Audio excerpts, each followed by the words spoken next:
Hello, thank you for coming to my week 4 multimedia presentation. This week I will be discussing systems equilibrium, manifest and latent functions, as well as cybernetics. Systems equilibrium is a topic that is discussed in the Tompkins book, chapter 9, page 186. Chester Barnard's work emphasized the importance of cooperation, communication, and effective management within the organization. These practices lead to stability and equilibrium of an organization by ensuring that goals are met, communication flows smoothly, and resources are allocated efficiently. So through systems equilibrium, which is what Chester Barnard wanted for organizations to achieve, um, an organization achieves balance and stability in its operations. Internal processes and external interactions are met successfully. People, resources, and processes also function in harmony throughout the organization. Once this state is achieved, the organization is said to be in a state of homeostasis, which is where the organization is able to self regulate and operate efficiently. Um, in a system of equilibrium, it's almost like a living system where the organism is self-regulating. The organism is interconnected within all of its different divisions, and there's also structure. A journal article that I was able to find was an article by Dr. Wolf titled Precepts for Managers, Interviews with Chester Barnard. And this is actually taken from an interview that was done with Chester Barnard, where he describes um, tools that would help an organization to be successful. And once again, the practices of cooperation, communication um, can lead to effective management within the organization by ensuring that the managers are are adhering to these guidelines, and this can lead to successful operations within the organization.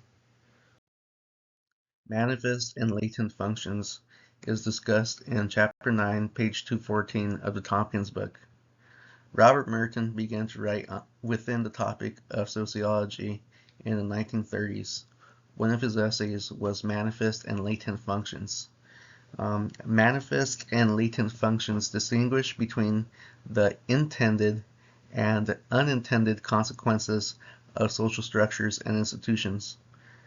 While manifest functions are explicit and they are intended purposes, latent functions are often unanticipated and indirect consequences of manifest functions. Um, so an article that I was able to find which connects manifest and latent functions or provides an example. And I also think that this article might be useful for my task force, which is a homeless outreach task force that also addresses psychological issues of the homeless people that we come into contact with. Is an article by Dr. Kaswan titled Manifest and Latent Functions of Psychological Services. And it discusses how, as taxpayers, you know, we pour money into psychological services with the explicit manifest function of trying to help um, persons that are suffering from behavioral health or psychological health issues. However, the way that this is carried out can pretty much result in some latent functions that are anticipated. For example, an over reliance by clients on services, as well as knowing where the money is being spent. Is the money being spent um, correctly, or is the money just being wasted? So it really goes into proper management and ensuring that in the world of psychological services that proper accounting for money and services is taken to make sure that the psychological services that are offered don't result in negative results, such as an over-reliance on the clients for these programs. Cybernetics can be found on Chapter 11, page 241 of the Tompkins book. Cybernetics emerged in the mid-20th century, focusing on systems and feedback mechanisms.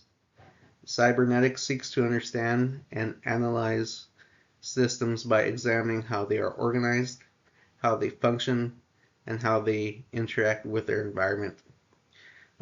Just like cybernetics, open systems organizations rely on feedback and continuous inputs. These systems can be self-regulating. They can be applied to organizations in various ways to improve their functioning, decision-making process, and adaptability. The use of feedback systems to monitor processes within an organization provides tools for management to continually make assessments to the changing environment, as well as promoting learning within the organization as to different environments and factors to assist the organization.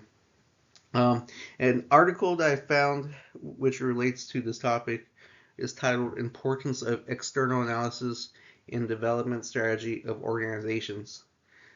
This article really focused on the management level within organizations and states that top managers need to recognize the importance and necessity of external data analysis to obtain information which is important for an organization to survive. Managers need continuous feedback on technology, economic, and as well as socio and psychological environments to make the organization successful. Therefore, managers should strive to develop strategies and develop continuous feedback systems similar to that of cybernetics. And training needs to be developed so that managers can have a cybernetic mindset. In regards to the Homeless Outreach Team Task Force, it can be seen that these theories will be incorporated into the task force. For example, with systems equilibrium, this will be put in place by ensuring that all persons work cohesively as a unit, having all the different represented departments do the jobs that they're assigned to do within the task force, evidencing efficiency. This could be done through documentation, and also making sure that all the components of the task force work together in harmony. In regards to manifest and latent functions, we will try to incorporate this by reviewing unintended outputs, trying to prevent possible negative outputs that the task force may have to deal with. This could be an over-dependence on the homeless population for government systems, negative risk towards employees from the environment that they are working on, or even animosity against task force employees. When it comes to cybernetics, we will work to have a continuous feedback loop with the environment for the task force, trying to see where services are needed and using data to make decisions based on the feedback that is being received. This also includes adapting to the needs of the community, developing systems to achieve objectives, and having an open learning mindset. Thank you very much.